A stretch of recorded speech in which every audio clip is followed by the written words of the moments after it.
नमस्कार, स्वागत है आपका। आप देख रहे हैं प्राइम टीवी। करते हैं शुरुआत देश और दुनिया की तमाम खास खबरों के साथ। आजमगढ़ के महाराजगंज थाना क्षेत्र के सिकंदरपुर आइमा में छेड़खानी के विरोध पर दलित बस्ती पर हुए हमले में सीएम योगी ने सख्त रुख अपनाया है। सीएम की सख्ती के बाद एसओ महाराजगंज अरविंद पांडे को निलंबित कर दिया गया। 12 आरोपियों की गिरफ्तारी कर ली गई। अन्य आरोपियों की गिरफ्तारी के लिए 4 टीमें गठित कर दी गई है। फरार आरोपियों पर 25,000 का इनाम घोषित किया गया है। इसी के साथ ही सीएम योगी ने आरोपियों पर सूका लगाने का आदेश भी दे दिया है।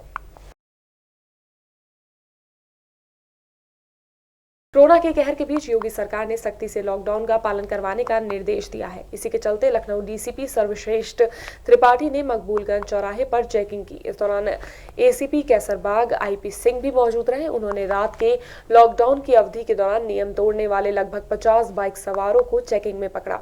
हालांकि उन्होंने सभी को नसीहत देकर दोबारा लॉकडाउन न तोड़ने की हिदायत देकर छोड़ दिया।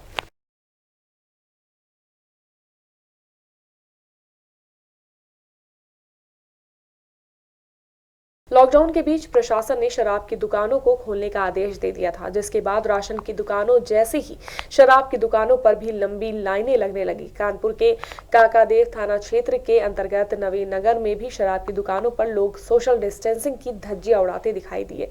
लोग यहां खुलेआम सड़कों पर शराब पीते दिखे।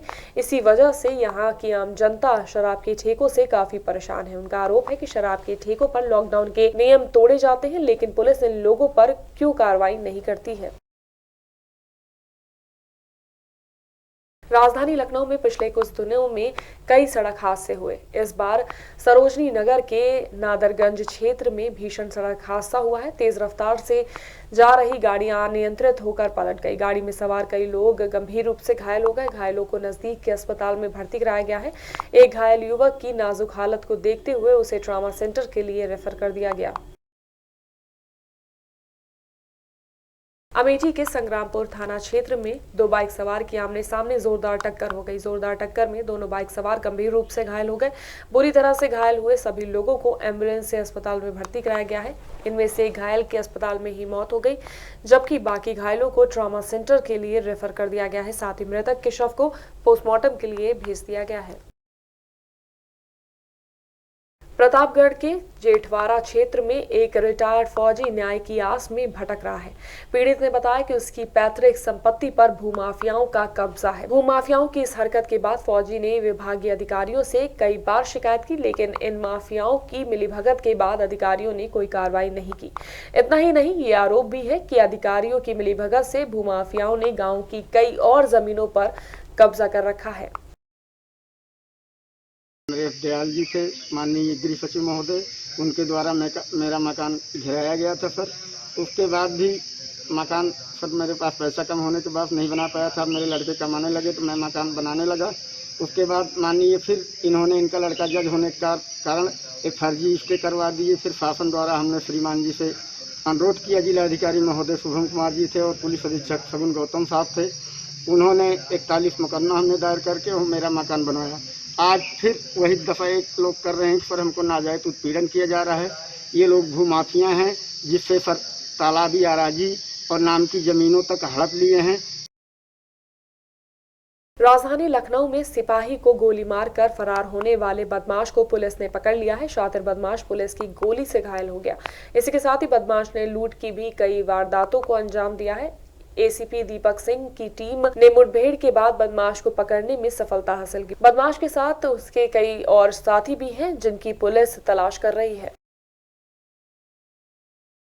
शर्मा एक शातिर अपराधी है जो पिछले मार्च के महीने में पिछले नाका थाना क्षेत्र में चारबाग चौकी के पास हमारे सिपाहियों के चेकिंग के दौरान उनके ऊपर फायरिंग किया था, जिसमें हमारा एक साथी सिपाही अजीत यादव काफ़ी गंभीर रूप से घायल हुआ था।